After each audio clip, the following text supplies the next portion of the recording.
Hi అండి అందరికీ, అందరు ఎలా ఉన్నారు? సో ఈరోజు వచ్చి మా ఇంట్లో మేము కజ్జికాయలు చేసామండి. మా సైడ్ మేము కజ్జికాయలు అంటాము. పప్పుల పిండితో చేస్తారు. ఫస్ట్ మైదా పిండిని సాఫ్ట్గా కలుపుకోవాలండి. కొద్దిసేపు అలానే పెట్టేసేయాలి, నాననివ్వాలి. తర్వాత చిన్న చిన్న బాల్స్ ఇప్పించాను కదా, ఆ సైజులో చేసుకొని వాటిని ఇలా పూరీలాగా తిక్కేసుకోవాలండి. ఈ సైజ్ సరిపోతుంది.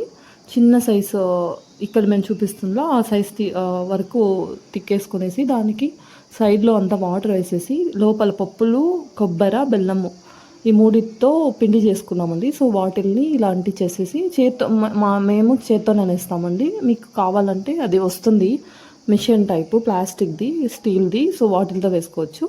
ఈ పప్పుల పిండిలో వచ్చి కొబ్బరి, ఎండు కొబ్బరి, పప్పులు ప్లస్ బెల్లం వేసామండి. సో ఇలా చేసుకున్న కజ్జికాయలంతా మనం ఆయిల్లో డీప్ ఫ్రై చేసుకుని వేస్తే సరిపోతుందండి.